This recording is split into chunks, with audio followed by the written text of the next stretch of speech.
Hey, what's up guys? UrAvgWarGamer is back with another video for the Warships, and in this video I'm going to be talking about some of the recommended ships at tier 9 for cruisers for this ranked battles season, because the season has kicked in and we do have the start of the new sprint, which is sprint 1. It will be ending up soon, but I'm sure that you want to play the ships at tier 9 for the Silver League, because all you can pick is tier 9 either battleship, cruiser or destroyer, which means that if there are no carriers or submarines, cruisers will be getting a lot of benefit.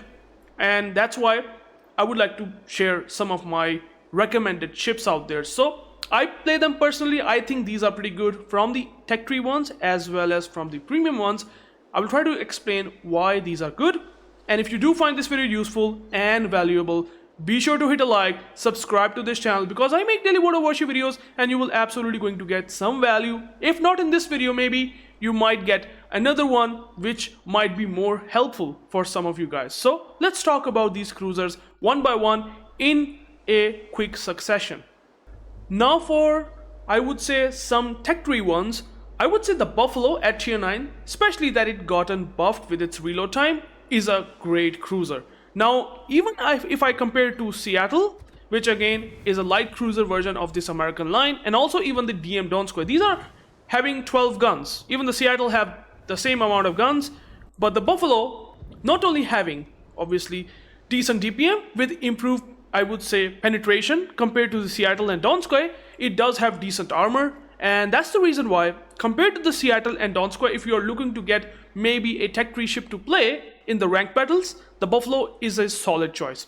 Really good DPM. HE DPM has been pretty nice after the buff, and now even the AP DPM. These are Des Moines guns. You get 12 of them. Your reload time is obviously double than that of Des Moines, but it still is pretty good. And your armor, I mean, it's not 30mm, which will be less, I would say, prone to take damage. It will be a lot much more powerful 30mm, which we do find some cruisers at tier 9 that does have that, armor scheme. But even then, the Buffalo guns are reliable. They do have a decent fire chance. Even the range is decent, and I don't think so you can go wrong with the Buffalo, especially if you want to fight against destroyers. You have the hydro, you have the radar. So if you maybe not having the Alaska, right, Alaska B version, if you have, I would say, not that much money to invest on a heavy cruiser like Alaska, which again is another recommended ships for American heavy cruisers, Buffalo can be a very, very nice alternate choice, and it does really well, especially with these guns. And also overall the performance of the Buffalo is really better compared to the Seattle and Donskoy. That's my opinion. I will definitely pick Buffalo for sure compared to the ships that I have mentioned. Now the other ship that I would recommend is going to be the Riga. Now Riga is something that is really good. Well, because of its really good AP performance, you have decent AP penetration. Again, this is the Petropavlovsk line, and at tier 9 you still retain pretty good qualities. Okay, so you can see you have 35mm deck inside, which makes it very tanky. Like, the battleships won't be able to overmatch you. Like in the case of Buffalo, you can be overmatched by 406s, but the Riga will be very resistant. Now that is the biggest point. So if you might like, I want to pick a ship or a cruiser that does have a radar, which it does have again, and you want to have better armor, which Riga does have, then the Riga will be slightly better in tankiness for sure compared to the Buffalo. I would say more tankiness, because the only thing that can overmatch you is the Shikishima or Satsuma, which having 510mm guns. So that is a weird sort of overmatch that the only battleships have. No one can overmatch you. So Riga actually going to be very tanky. Now obviously the downside compared to the Buffalo is that it does have significantly worse reload time. 9 guns, 14 seconds of reload time. In the case of Buffalo, you have 12 guns and having 10 seconds of reload time. So you can see here you have significantly less HE DPM, but what you do get in return is the AP performance. The penetration of the guns is really good. Alpha is great. You can really rely on AP performance on the Riga. But obviously if you want to get more DPM and you will have less survivability overall, the Buffalo will be this alternate choice. So that is totally up to you. You can get tankier version of cruiser. Having a radar obviously is a short radar, but you do have the hydro. So these are the things that kind of relates to the Buffalo itself. but you get the tankier version, right? And more AP focused version. But in the case of Buffalo, you have more flexibility in the gun department, but your armor profile isn't going to be the best, right? So these are the things that you can really compare and decide for yourself which ship you want to buy. Now, another ship that I would like to recommend is going to be the Neptune. Now, Neptune is not for, I would say, beginners, because some players will absolutely hate it just because of its terrible armor scheme, like absolute paper thin armor. You can be overmatched by even Alaska, right? The heavy cruisers like the Aegir, the Siegfried, the Alaska, even the Cambridge, everything that have 305mm guns, they can overmatch you and even above caliber. So you are really paper thin. But what you do get in return is the super heal. And the thing about the Neptune is, if you know what you're doing, and if you able to angle enough, you can protect yourself a lot from getting citadels. And all you have to do is to make sure that your radar version, because you can always use smoke, right? Smoke, Neptune is not that bad. But what you want to do, if you want to really pick Neptune, if you really want to have this toughness in your game, if you know what you're doing, you can pick the radar version, and you can kind of feel like, I'm not gonna say Minotaur at tier 9, but it is still pretty good. Like, you have 12 guns, your reload time is pretty good, your APDPM is pretty nice, you have improved pan angles, all that thing that can really destroy the destroyers. Like, you can be a really good destroyer killer.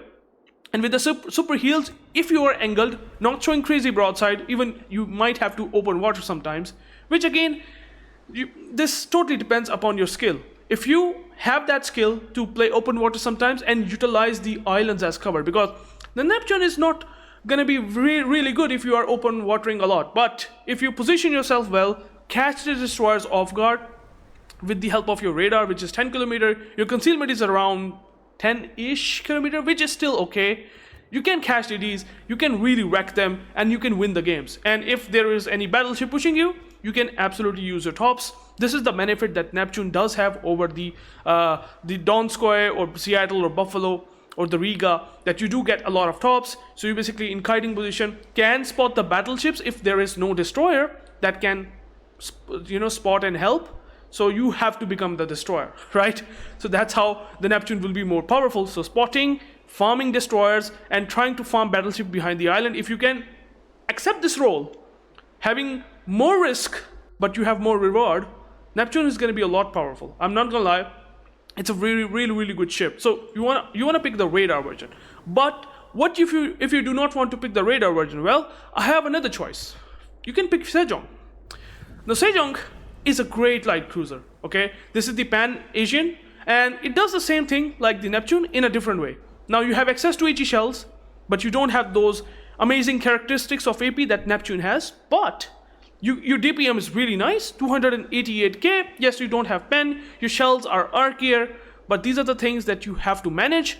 But what you get in return are really powerful tops, and at the same time you have access to torpedo, reload booster, defensive airfire. Well, defensive airfire is basically useless because no carriers, but even then you smoke up, you farm a lot of damage, and any pushing ship, like in the case of Neptune, any pushing ship in Sejong, you can ham a ton of tops. Like, you can send crazy amount of torpedoes, 16 torpedoes at least, with the help of torpedo load booster on one side, and you can definitely land a lot of them because these are deep water tops. They are very sneaky, hard to detect. You can catch a lot of ships off guard. So Sejong with the smoke and really good HEDPM, really good fire chance on them. It's not Jinan, trust me. That's not how it works. It's a tier 9 ship.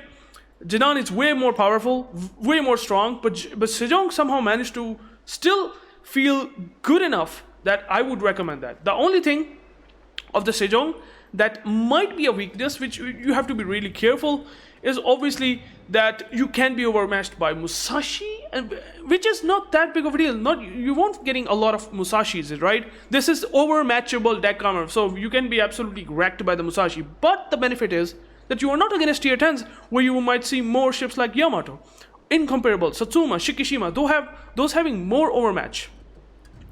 So more chances to do damage. But in return, you also have this solid armor scheme, which is 32mm, which you can bait the absolute shit and make enemy battleships' life worse, because they shoot at you. You basically bait every AP shell and everything bounces, and they will be crying in the chat saying, "What is that ship?" Even though it's a light cruiser. It's all about how you utilize the strengths of the ship to make it work, and that is really coming from the guns, if anything pushes you with the HE spamming, and also the smoke, and also the torpedo load booster. The weaknesses are obviously one shell on a citadel and you're basically boom, like completely boomed. You have little to no HP, right? You can have slightly more with the survivability expert perks, but still it is pretty bad. So that is something that you have to deal with, but it is still a very solid choice. Now there is one secondary focused heavy cruiser. Yes, heavy cruiser that does have some good armor plating, and you can utilize it against battleships to make your armor work, and also overall with your secondaries you can do surprisingly well. So the Manteuffel at tier 9, which again got released very recently, has quite some things going for it. Now first of all, you do have tops, which you can utilize in mid to close ranges. Not a lot of usefulness there, but sometimes you want to push and you can still deal ton of damage with the help of tops. The thing about the Manteuffel is the armor. I love Manteuffel because you are only specific to tier 9s, which means no 457mm guns that can overmatch 30mm deck and 90mm side. Now that is huge. So you basically become almost battleship at tier 9. The only thing that can overmatch you is going to be the Georgia, which is a rare battleship. Sun Yat-sen, that not a whole lot of players will have it. Well, it's a doubloon battleship that have Tremlin guns. These are the things that can overmatch you, but if you are not getting overmatched by anyone else, then you are tanky, and Manteuffel exactly does that. Now in terms of gun department, the guns having 350mm guns, so you don't overmatch. But what is really good about it, that you do have decent penetration with the guns.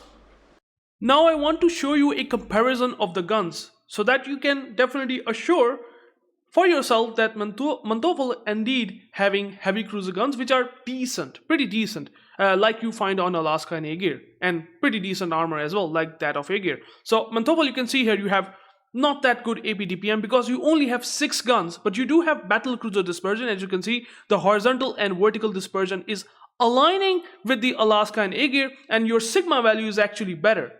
And on top of that, if you look at the AP performance, because Manteuffel have to rely more on AP, just like in the case of an Alaska and Aegir, that you have to deal crazy damage against broadside cruisers, your penetration will be a lot of help. And you can see here you have a lot of penetration numbers compared to the Alaska and Aegir. So that is something that I would like to share, and this actually benefits along with the secondaries, which again is going to be massive. Manteuffel have insane hitting DPM, like Alaska and Aegir. Look at that, like they just can't have any choice.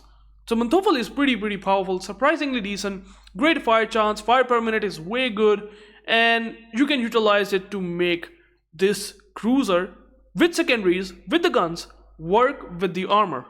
So if you want some sort of discounted Aegir for cheap and having pretty decent reliability with the armor like the Aegir also have these sort of extremities, you definitely like the Manteuffel. Yes, the guns can be underwhelming, only 6 guns, but your secondary DPM is just massively boosted just for that. And that's why I would definitely recommend Manteuffel at tier 9 for at least Tech 3-1. Now for the premiums, I would like to share some of my thoughts related to them, and obviously the Alaska will be one of my picks for sure. If you do have the Alaska Black version, I mean, it's pretty obvious you should be picking it in ranked battles. Alaska is really powerful, even though it has gotten released many years ago. Its guns are really reliable. The improved penetration angles that you find like that of Des Moines is absolutely game changer. Especially with the penetration numbers increased with the help of these caliber guns, you can absolutely obliterate cruisers like the Neptune that I've talked about, the Donskoy, any heavy cruiser that is in this whole list. Absolutely going to get smashed by the Alaska guns, especially that you do have really good reload time and really good sigma parameter with battle cruiser dispersion. Now this is the reason, the guns are the main reason, the main selling point of the Alaska. If you utilize these decently accurate guns with this reload time, you can smash cruisers. And also, if you want to counter DDs, the best thing about the Alaska compared to the Azuma, which again is available right now for coal, and also the Siegfried, which is again available right now for coal, Alaska does have the radar. This is the biggest benefit in order to win games, because, well, if you radar, you counter DDs. You counter DDs, you basically have the control on that flank. If there's no DD, a battleship pushing is doing a grave mistake, because he will be perma-spotted by someone and no one will torp him.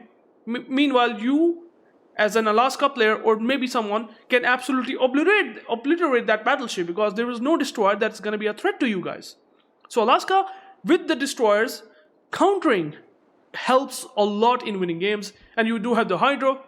So again, if you do have the opportunity to get the Alaska B, it's a very, very powerful ship, especially if you want to play in ranked battles. Now in randoms, you can be in trouble playing against super ships. You can be in trouble getting overmatched, because again, your armor scheme can be overmatched a lot. You have 27mm bow, stern, you have some areas, like you kind of feel yourself as like of Buffalo, or I would say a slightly better version of it in terms of the armor scheme, because you can see you have some deck armor that is pretty tanky. But otherwise, you are having the Buffalo level of armor. This also is not improved. Like even the Manteuffel will be more resistant to overmatch just because it has 30mm plating. Alaska obviously gonna get overmatched by 406s from the side. So that is something that Alaska does have as a weakness. Obviously, longer fire duration, no fire prevention. You cannot use the battleship skills on this heavy cruiser. Definitely makes life suffer. But if you utilize these guns, really good radar, and I mean you do insane damage to the battleships with the better reload time, you can be pretty good. And if you know what you're doing, you can really easily fight them. The thing about the Alaska is that you have to utilize your concealment. If you do not play that aggressive, like maybe some players think, oh, I'm in a battleship, it's almost a battle, but it's not.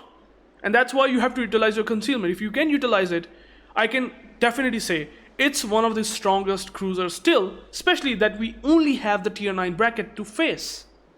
No battleship that's gonna overmatch you. This is the biggest value Alaska gets. And then even the Azuma, you can have more HE performance. Yes, it's available for coal.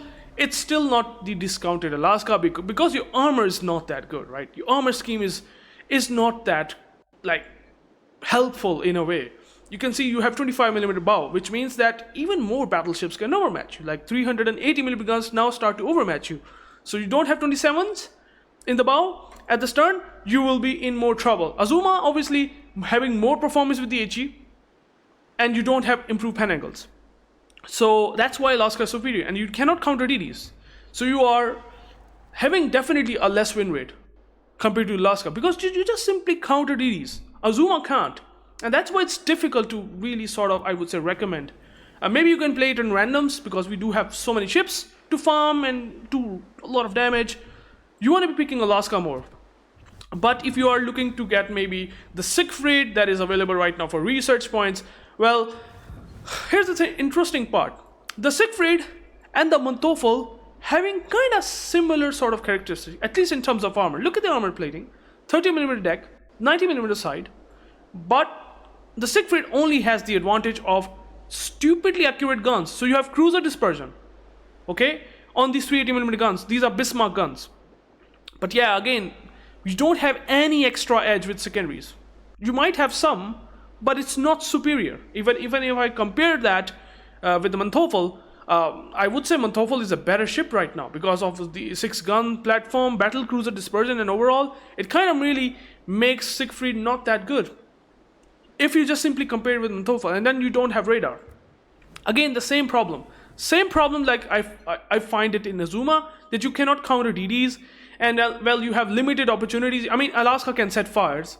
It can always switch to HE with this really good reload time. Decent HE DPM. It's not bad. But Siegfried is just even worse. And you don't have any secondary power as well. So that is the reason why Alaska definitely feels to be better. Now, however, and that is my personal bias, some people do not like this. I think it's slightly better, just slightly better than Alaska. And you might be thinking, which ship is better than Alaska? Well, it's the Kronshtadt, a Russian version of Alaska, you can call it. Now, Kronshtadt, for me, is absolutely insane. The thing about the Kronshtadt is that it does have battleship dispersion. Again, this is one of the key things that every player thinks whenever they play Kronshtadt. They think the guns are unreliable. But here's my point. I do believe, yes, the guns are unreliable. But look at the reload time. You have 16.3 seconds of reload time.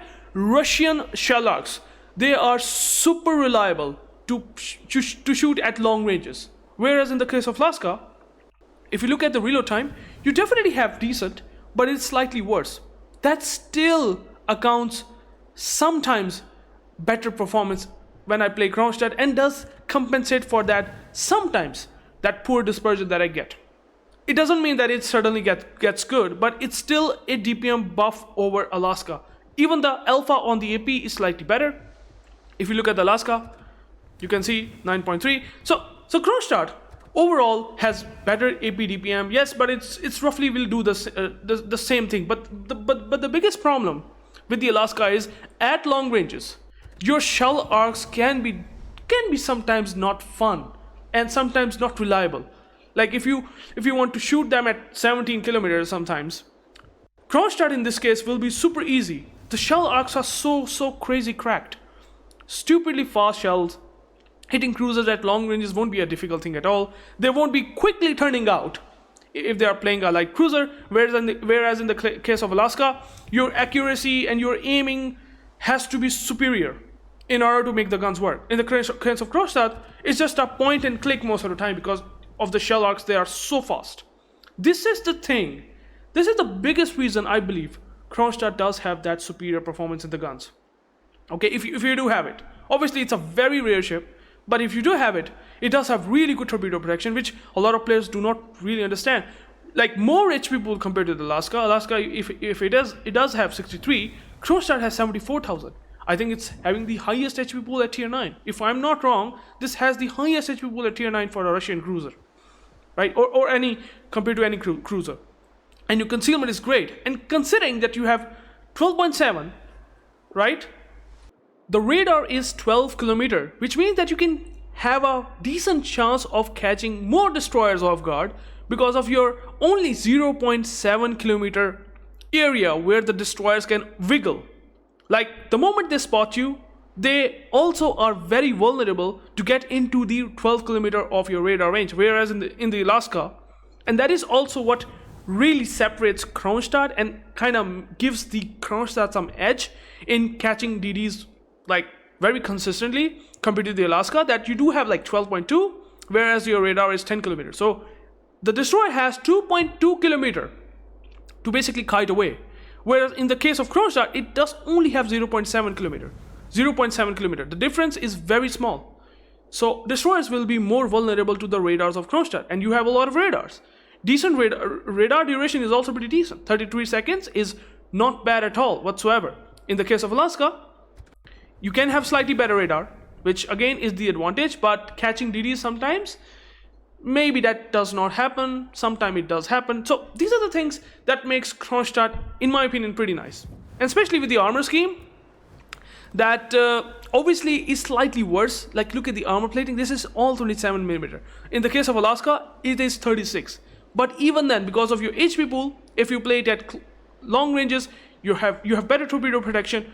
I kind of felt that Kronshtadt still has great performance. I'm not gonna say that Alaska is bad in any way compared to Kronshtadt, but it's basically equal for me. Both ships are really good. Both ships are very powerful. It's totally up to your taste. For my taste, I love Kronshtadt. I pick the Soviet arcs, the shell arcs better in my opinion compared to Alaska, and yeah, especially that you have the spotter plane, which instantly gives you like 20 kilometer range for this cruiser, which is pretty nice. Like you can snipe sometimes battleships and cruisers at super long ranges without any issues with these shell arcs. Very easy to aim. And that's why the Kronshtadt seems to be a very strong pick if you do have one, although it's a rare ship, so not everyone will have it, but again, that is totally up to you. Tulsa. Now that is something that you can absolutely pick in ranked battles. Now I like Tulsa a lot. It's kind of like the alternate special, or I would say premium variant of the Buffalo. Buffalo has what? 12 guns, but having 10 seconds of reload time. Tulsa have 5.5 seconds of reload time on 6 guns, which again you might be thinking, brother, it does have slightly worse DPM than the Buffalo. So what's the big deal? Why I would pick Tulsa over the Buffalo? Well, here's the thing.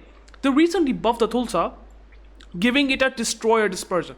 So on these cruiser caliber guns, you having a destroyer dispersion compared to Buffalo's only cruiser dispersion and just slightly better DPM, like slightly. And that's what really makes Tulsa very reliable, especially when you are radaring DDs. Yes, your HP pool is not going to be superior. It's not significantly insane or something like that. It's kind of having that similar or comparable levels with Buffalo, and your armor is also absolutely similar compared to the Buffalo. But here's the thing.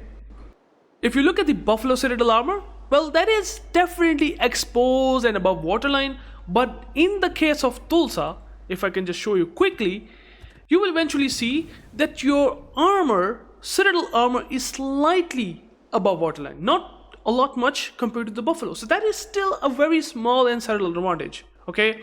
And everything that you want to have in Buffalo with the guns, you basically have it on Tulsa as well.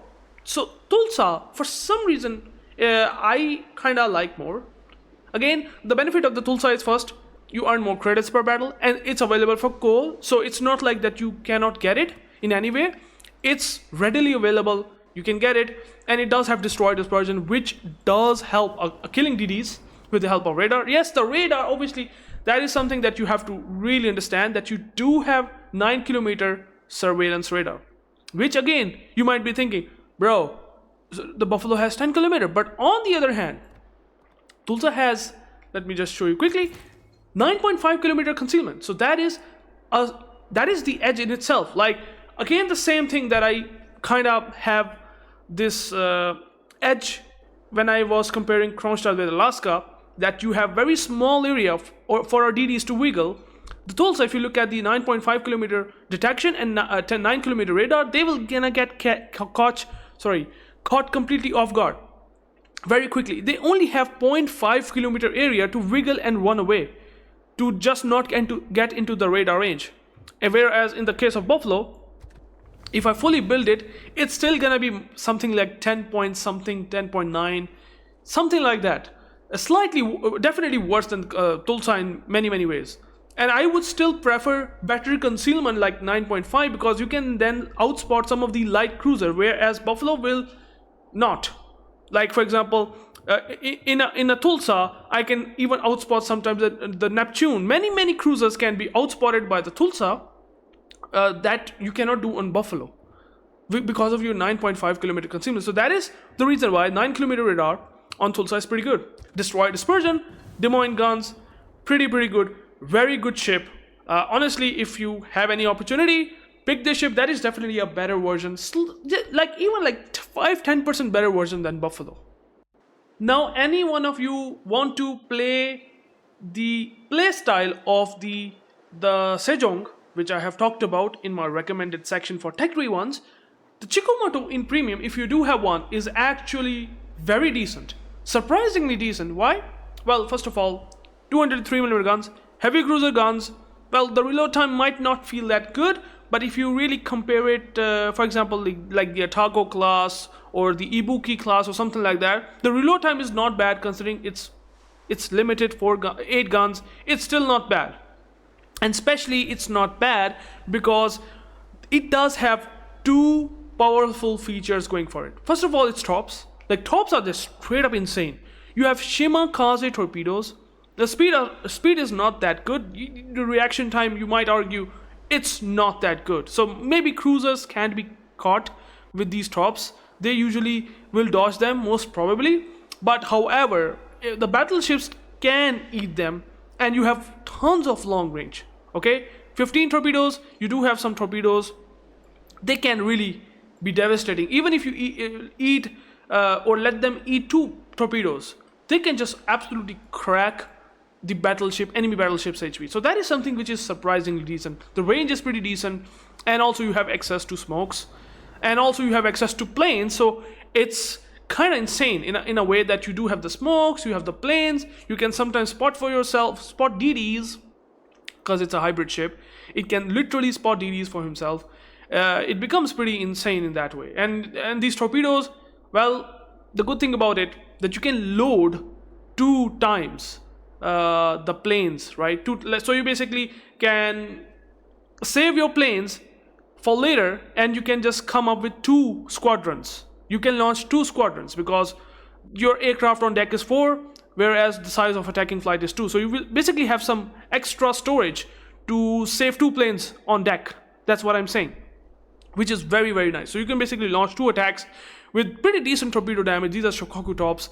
These are pretty good. They deal like more than 10k damage every single drop on a battleship, which also have, by the way, decent maybe torpedo protection. It will still do more than 10k, and you can just do that. Maybe get a flood, set permanent fires, maybe let them eat the torp. Maybe if they are pushing you, you can definitely outspot them. You have really good concealment.